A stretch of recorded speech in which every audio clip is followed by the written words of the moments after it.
You're at work, you've been giving it your all, a promotion becomes available, and you don't even get considered for it. What gives? Well, today we are going to talk about how to get promoted, whether that is you've been in the situation I just described, or you just started your first role and you're already thinking, ooh, I want to go for that next step. Let's talk all about it. Now, in case this is our first time meeting, my name is Cassandra. I'm a career strategist and speaker. I help you go from hating work to happy work. And yes, that includes moving up into your next role. Let's talk about how to get promoted. Okay, so first things first, you have to be exceptional at your current role. I know this sounds super obvious, but I have spoken with many people who are 2 months into a role and go, I really want to get promoted. Well, are you awesome at your current role? Are you at a point where you know everything about what you do right now and you've gone the extra mile beyond that? If you're in your first 6 months, you probably haven't even encountered every scenario that could come up to be great at the role you currently have. So sometimes our ambition gets in the way of doing really well at our current work.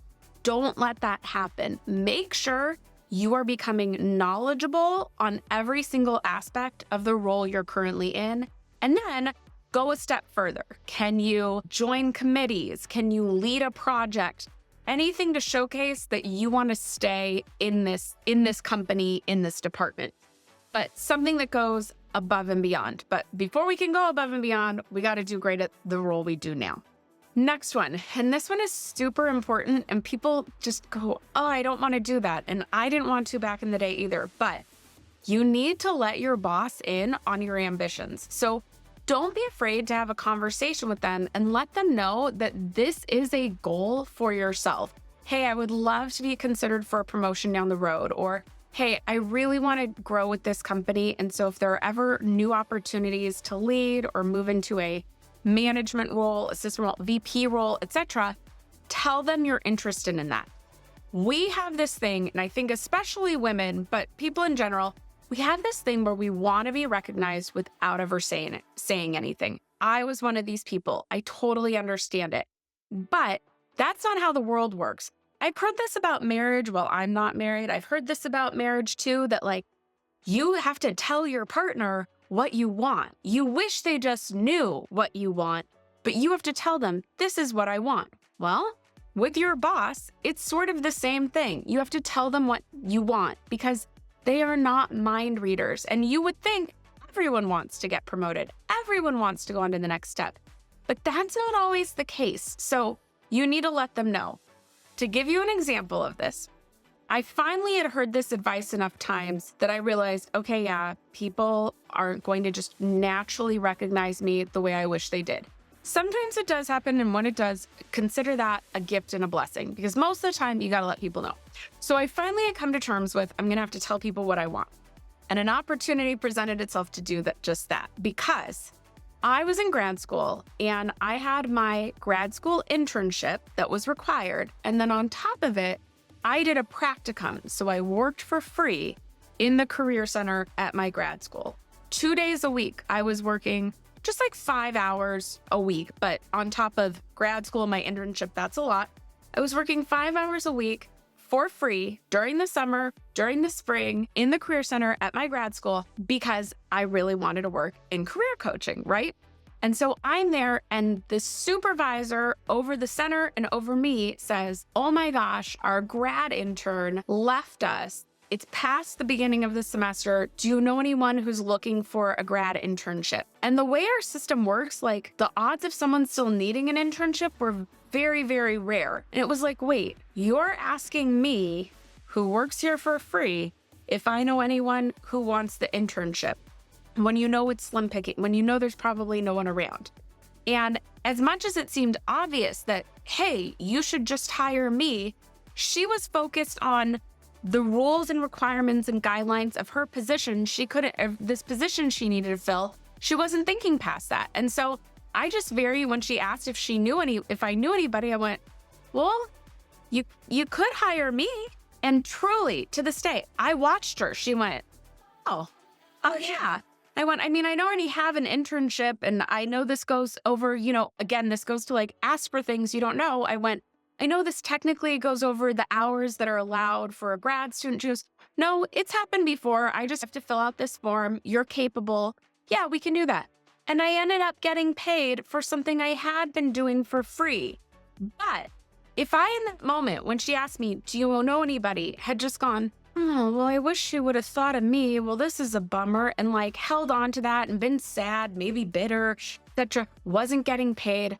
What a bummer. But instead, because I asked, I was rewarded, which is really awesome. So don't be afraid to have an actual conversation with your manager, your supervisor, and let them know this goal of getting promoted is something you're really interested in. The great part about this too is set this as an actual meeting with them. Don't say this in passing, but just set it as an actual meeting with them and say, this is something I want. What are the steps I need to take to be qualified? What are the steps I need to take to be considered? Then you are going to get great feedback on, I'd love to see this from you. I'd love to see you do this thing. Or we only look at people who have got this certificate, this experience, etc. Great. Now you know what these hidden rules are and you can start checking them off to make sure you're qualified. The next one is going to sound super funny, but the third thing you need to do is make sure your boss knows what you do. We think our managers know everything we do. They don't. So keep a running list of the things you're working on the things you've improved, on the results you've gotten for the company, for the department, for the client, etc. Make sure you're keeping track of those things. And then let your supervisor know at certain times. If you have a one-on-one meeting, share with them. If you have an annual review and you have to do that like self-review part, put everything in it. Do not hold back. Show them everything you have done over the year for the company, for the department, etc. You want to make sure they know what you do. Also, I had a supervisor who actually told me, hey, when you get a thank you from a customer or a client, send it to me. I like to put those things in your annual review. So she gave me permission to brag on myself because I probably wouldn't have sent those. I would have kept them for myself, but I wouldn't have sent them to her. And so anytime someone sent me a thank you, I passed it on. Great. Now she knows the work I'm doing. So don't be afraid to share those sorts of things with your supervisor or to ask them, hey, what do you need to see from me to know the work that I'm doing? With that, I kind of already said this, but create your own progress reports of sorts, right? Take those things that you've done, quantify them. Create some graphs and sheets for yourself that say, oh yeah, these 3 projects I did increased efficiency by this much, or cut down spending by this, or increased revenue. Make those for yourself so that if the time comes, you're ready. It will help in why you're qualified. It'll also help when you're creating your interview answers for that promotion. And then this next one is so crucial. If you have a conversation with your boss and they say, you know, a promotion is a year away, or 2 years away. And they could give reasons of like, because where you are in your career, or, because of funding, we're not doing these things this year, but next year there will be an opportunity and then we can promote you.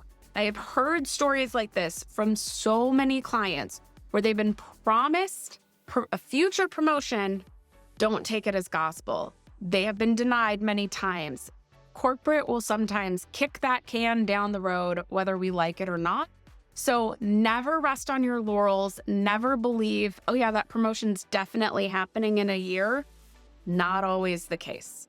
So while we don't have full control over that, make sure you're checking in every few months to see that you still are on track for that promotion. So let's say they say, you know, you're not qualified for a promotion right now, but I would consider promoting you to whatever role a year from now. Great. At 6 months, check in. Say, hey, I wanted to see if I'm still on track for that promotion. Since we talked 6 months ago, here are the things I did. Then you can do the same thing 3 months later and then a check-in right before. Like, make sure you're on track so that if for some reason things change, you're not completely shocked after a year of working on this. And then the last big tip to get promoted, that internal interview. Oh, y'all, I think internal interviews are actually the hardest interviews out there. Don't rest on your laurels if you are now being considered for a promotion and have to do an internal interview. You are going to want to go through all the same steps of all interviews. Practice, research, showcase your gifts and talents. But there are some key things that are different in an internal interview, like making sure that you're still highlighting your key strengths, even though they may have seen them in your role. If you want help on this, I do practice interviews. I do interview coaching to make sure you are putting your best foot forward. So you can find out info about that by clicking on the link below. But be ready for that internal interview. Don't just assume that because you're the internal candidate, you've got this. Make sure you're ready for that interview. So if you need more help on interviews, well, I have hundreds of videos on the topic. You can find some of them here. And if you want more information on interviews in general, I have a free interview prep checklist below. You can find that and my coaching practices down below. I'll see you in the next one. Bye.